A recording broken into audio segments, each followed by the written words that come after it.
In this video, we'll be using the traditional Japanese construction technique called Han Sanmai to bring to life the Split Soul Katana from Jujutsu Kaisen.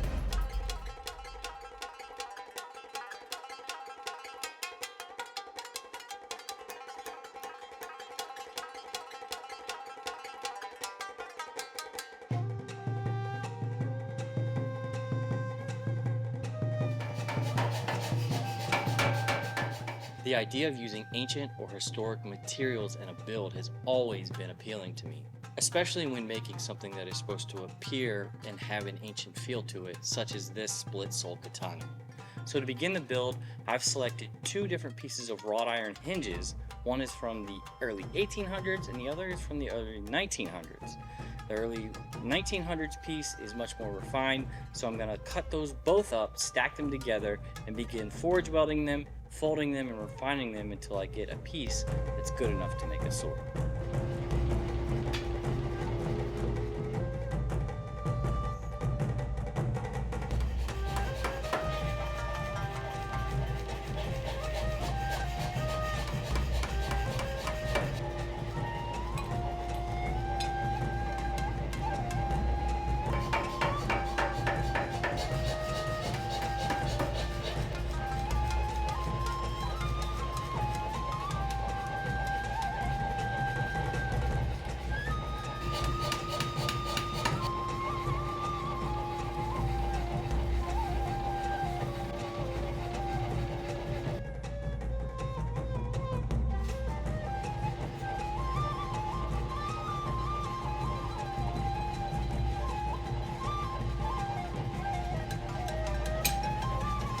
Most of you are already familiar with the Sanmai technique. It's ubiquitous throughout knife and sword cultures across the world.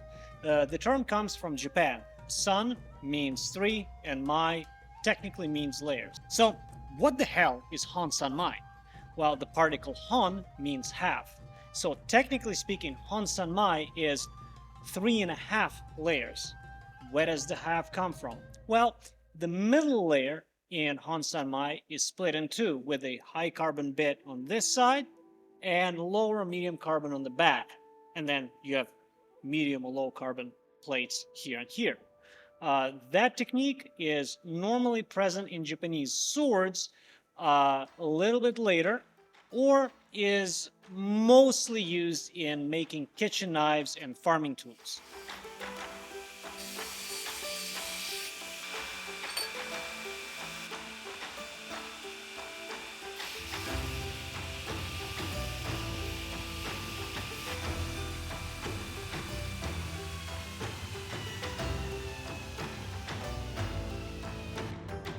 Now that I've removed as much scale as I could off of each of these wrought iron pieces, they're now ready to be stacked into a billet. Basically going to stack them every other using the 1800s piece, then a 1900s, then a 1800s, and so on. And then we can go ahead and get these forge welded, refined, and they will become the outside layers of our katana blade.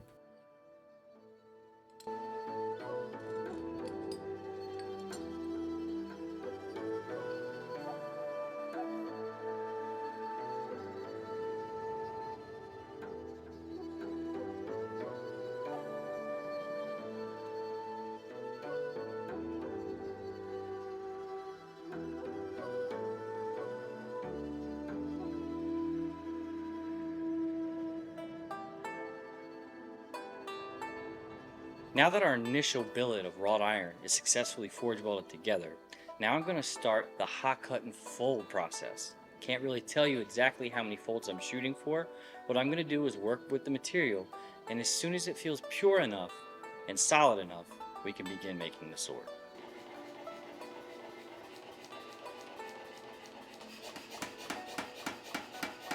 There are many different things to consider when making an item that exists in both a manga and an anime. One of which is just that they appear quite different all the time, and in this case, we actually have two swords that I'm referencing. One that Toji uses, which is the original Split Soul Katana, and then one that Maki uses later on that is described to be an exact duplicate. However, how it appears in both the manga and in the anime is kind of different. One has a light colored handle, one has a dark, almost black colored handle. Sometimes it appears to have a lot of texture on the blade, sometimes the blade just seems kind of gray. So what I'm going to do is make a bunch of decisions along the way that end up giving us the best, most high quality weapon that looks and functions properly.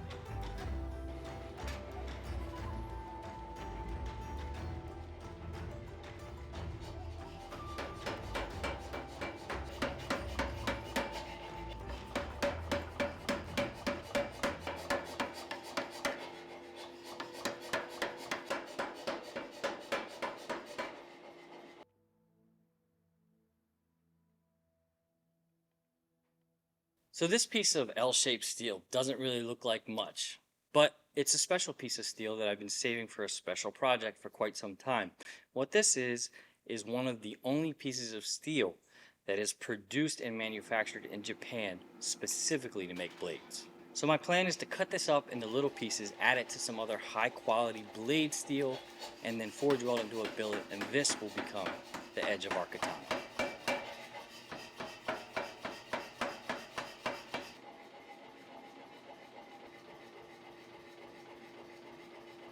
Hitachi blue is a fairly rare steel in the United States, and it comes from the Hitachi factory, the same Hitachi that does appliances that you can buy. What people don't know is that that company bought out the traditional Tatara that makes steel for sword makers, and they have their own steel production that is highly sought after in Japan. Hitachi blue is one of the steel nomenclatures there. It has 1.2% carbon as well as other alloying elements like tungsten. It is designed to be water quenchable, which is why knife makers in Japan really like it. And it is highly weldable. That is, when you forge weld it, especially in charcoal, it works like a miracle. Now that we have our edge bar welded to our iron back bar, it's time to resize the wrought iron bar we did first so that it'll fit on the sides perfectly and become the cheeks of the katana.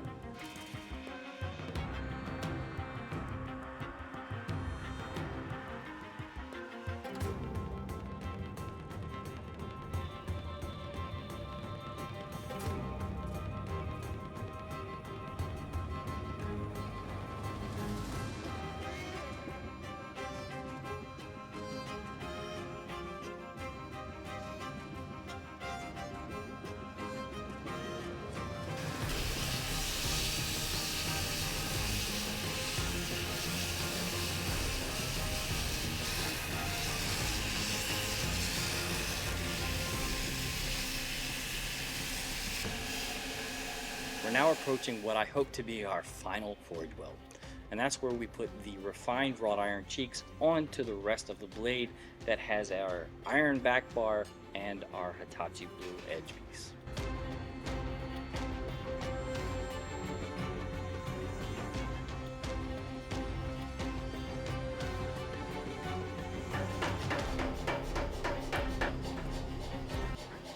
Thankfully, that forge weld went exactly how it should. Now it's time to start gaining some width on our sword blade.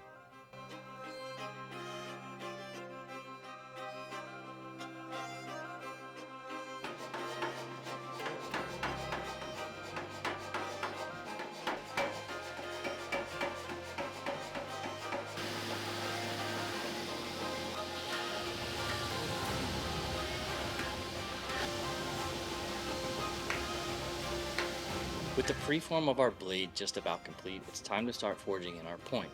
Now you're going to notice that we hot cut the material off of the edge, which looks like we did it backwards. But the reason why we do it that way is we need to hot cut it off and then bend that edge material all the way up to the spine to create the point. You see, we're working with traditional material here, and that grain currently runs right off the edge of our preform.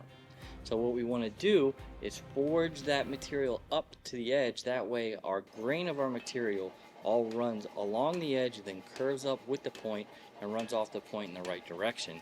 That way we have much better structure with our katana blade.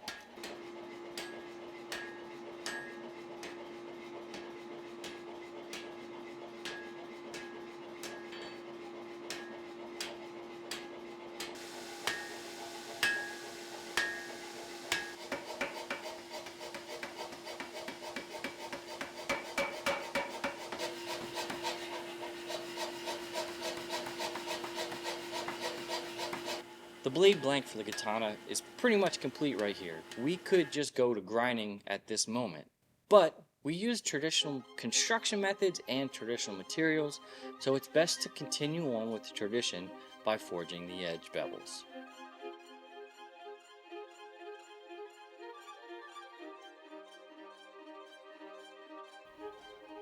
Not only is forging the bevels the proper thing to do, I mean, we are bladesmiths here, but it's also going to gain our blade a lot more width. Now you'll notice I'm not pinching the material out. What I'm doing is driving the material towards the middle of the blade. This is really important in pretty much all bladesmithing, but it's crucial when using ancient materials like wrought iron.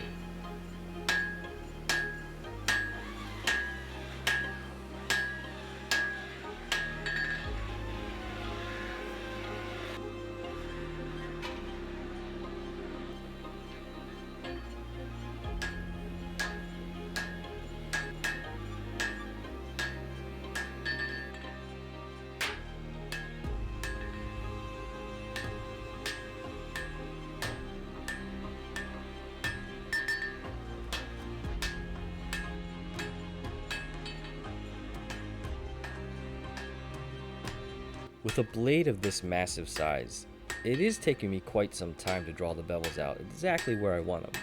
But with the amount of time we've already put in just the construction of the katana, I think it'll be well worth the time, and projects like this, they just shouldn't be rushed.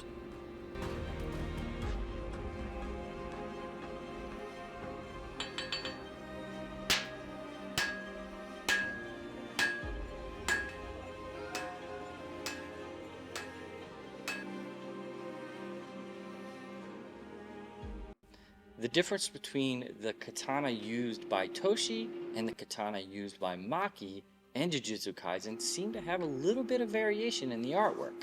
You see, sometimes it looks like it has a massive amount of texture on the face of the blade, and sometimes it looks like a dull gray.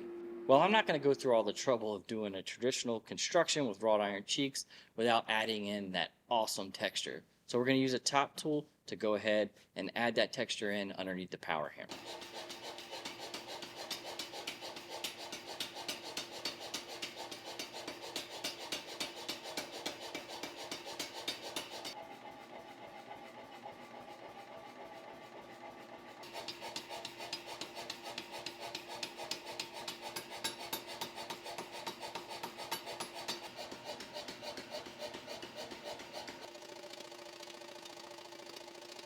When inducing this much texture just along the spine of the blade, what I'm actually doing is stretching that material out only on the spine, which is giving me a reverse curve, which we do not want. Correcting that is easy. I just use a top tool with the same kind of face as the hammer that I used to bevel it to smooth out the edge, stretch that material, and then our blade returns nice and straight.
There will certainly be some grinding later on in this build. However, the best tool for the job to get these little bumps along the edge and the spine out is honestly a file.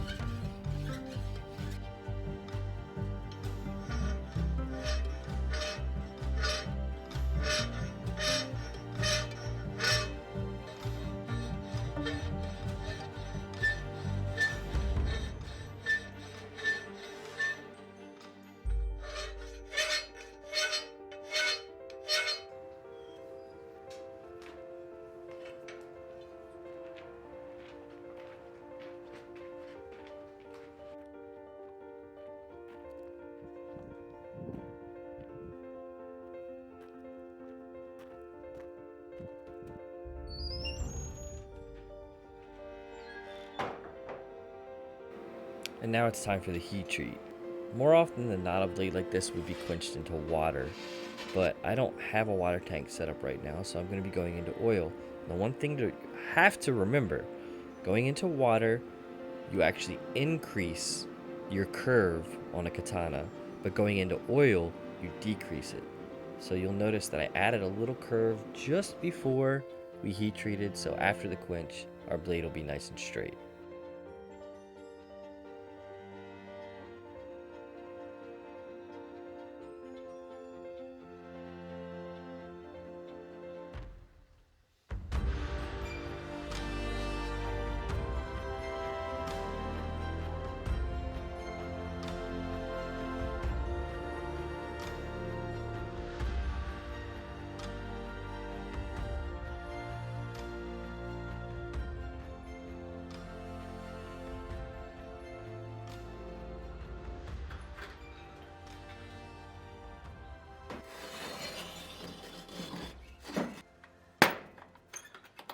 In Jujutsu Kaisen, the guard for this katana is just made out of fur. I don't know if it's supposed to be wolf fur or some sort of demon fur, I'm not really sure. But to make that come to life in reality, we gotta give it some sort of structure underneath. So now I'm gonna move on to forging an iron tsuba that I then can later wrap with fur to give it the correct look.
Now let's take a quick break from some of the forging and move on to some of the finishing work.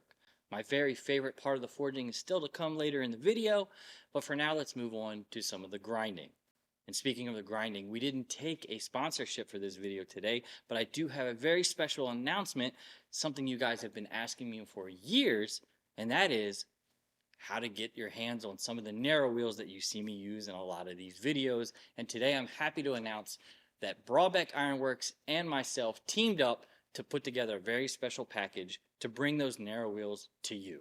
The package from Brawlbeck Ironworks includes the narrow wheel, the knife edge wheel, a narrow fullering wheel that's slightly rounded, and a flat wheel. This comes with an arm with a special offset that allows the tracking for the narrow belts. And speaking of the belts, each package comes with 3 different grits of belts from Red Label Abrasives that include 80 grit, 120 and 320. Those are the main grits that I use in all of my projects.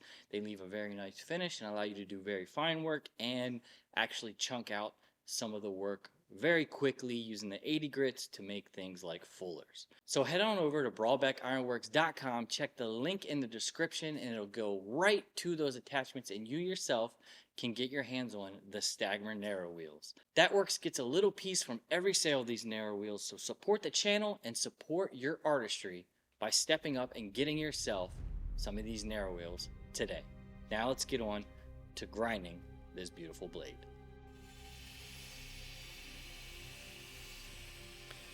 To be honest, blade grinding these days is not that much of a challenge for me, but there is one way I could really mess this entire project up in the grinding, and that is if I slip and grind into the face of our blade and remove some of that beautiful texture that we worked so hard in getting. I just have to take my time and make sure that I don't slip.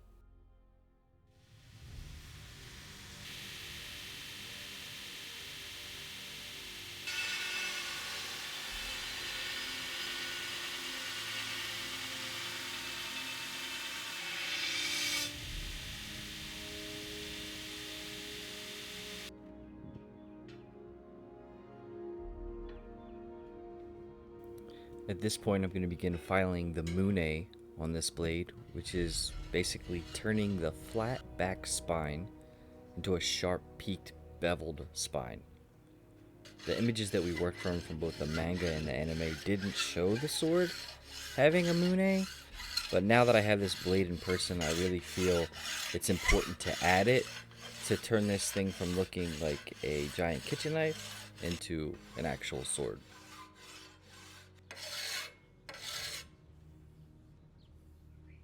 It's now time to move on to creating my favorite piece from this katana, and that is the pommel. The pommel is some sort of demon-shaped head that has a smiling grin and lots of teeth, and I really want to forge this completely to shape. It's something that I've been looking forward to in this build ever since I first saw the first request to make this. And I'm pretty sure I figured out the perfect way to do the entire shape all in the forging.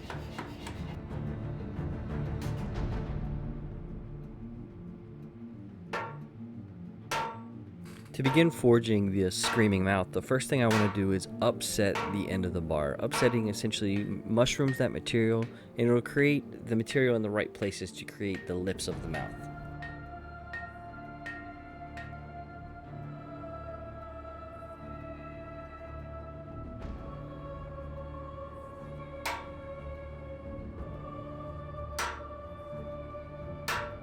Now we're moving on to hot cutting and splitting the material to divide the mouth into two pieces. This will take quite a few heats, but it'll be worthwhile in the end.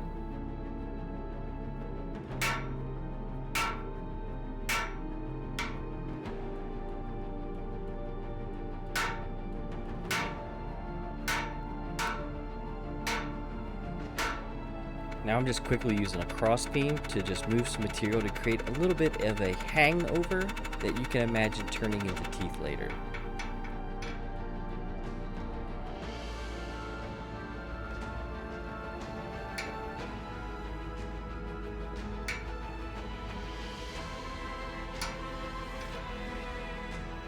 After using a straight chisel to create the divide between the teeth, I'm now going to use a C-shaped chisel to create that rounded section where the teeth meet the gums.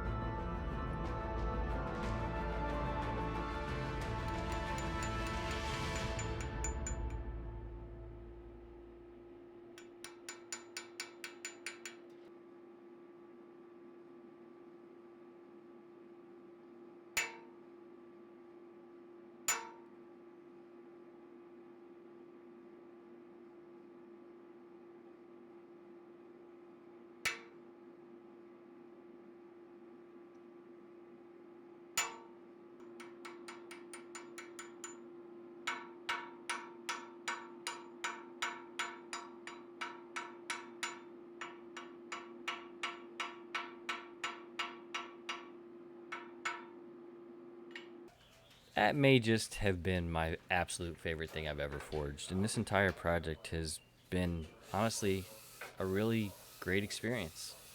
And with just a few final details, our Split Soul Katana from Jujutsu Kaisen will finally be done. Really enjoy bringing things from animation to life, see them how they would actually be, and this project was no exception.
Well, I'm certainly happy with how this one turned out, but let me know in the comments below if you think we nailed this design or not. Does it look like what you thought it would?